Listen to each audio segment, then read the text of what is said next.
Hello, Zero Books readers. In this YouTube video, we'll be staring into the abyss.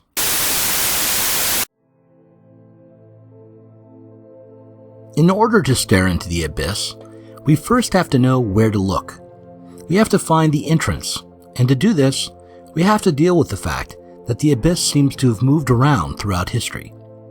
For the ancient Sumerians, the abyss or the underworld was conceived of as existing literally underground. It was a deep cavern. In the Hebrew Bible and New Testament, the abyss was also underground, sometimes described as the deepest crevice in hell. Today, however, we don't have to cross a river or descend into caverns in order to find the abyss. Today, the abyss isn't thought of as being underground. The abyss isn't a place we go to. It doesn't have an entrance, but rather the abyss is where we already are. Eugene Thacker explains this in his book, In the Dust of This Planet. For Thacker, a planet is something a little different than what astronomers describe. What's important for Thacker about a planet isn't its orbit or its size, or whether it's visible to the naked eye or invisible, but rather where the idea of planet stands in relationship to two other notions.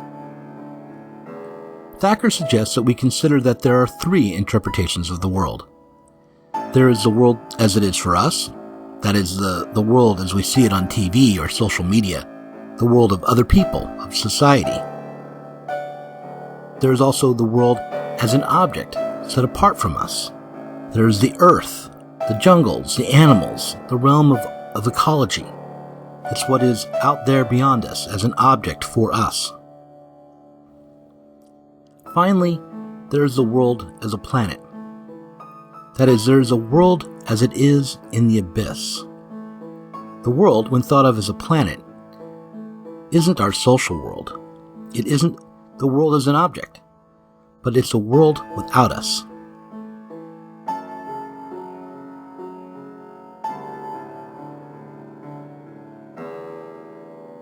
It is the world as it will continue after we've fallen away.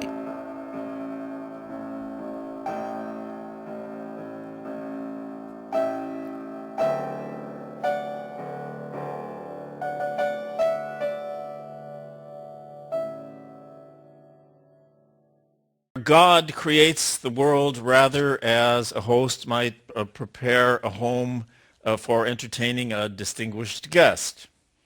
And who is that distinguished guest? The distinguished guest is the human species. It is the first couple, the man and the woman. And what is God's motive for creating humankind? It is because he wants an image of himself.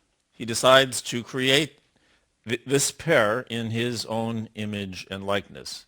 And why does anyone want an image? Why do you look in the mirror? You look in the mirror because you want to see yourself. You have your portrait drawn because you want to look at it. So in what way, Slavoj, his mind is spinning, is racing here. I mean, I can kind of feel the vibrations. Eugene Thacker wants to get rid of the old Christian notion of the world as a home or as an object for humanity. But he also sees how deeply this view of the world as a world for us is ingrained into our psyche. Quote, "On the one hand, we are increasingly more and more aware of the world in which we live as non-human. A world outside, one that is manifest in the effects of global climate change, natural disasters, the energy crisis, and the progressive extinction of species worldwide. On the other hand, all these effects are linked, directly and indirectly, to our living in and living as a part of this non-human world. We cannot help but to think of the world as a human world, by virtue of the fact that it is we humans that are thinking it."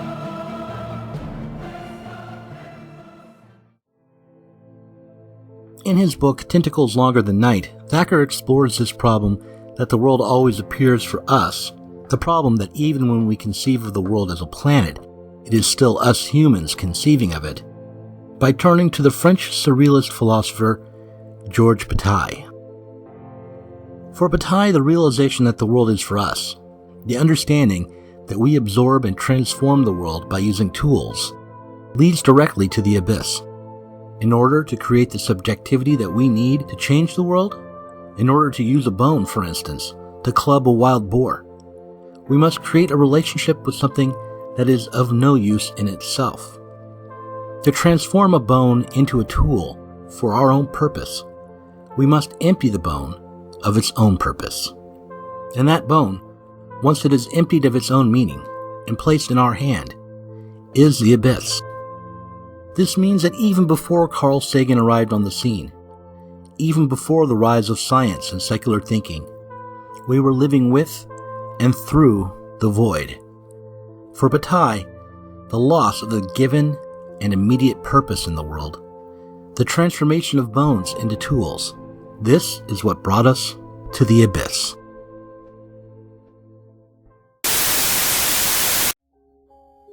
I had no idea.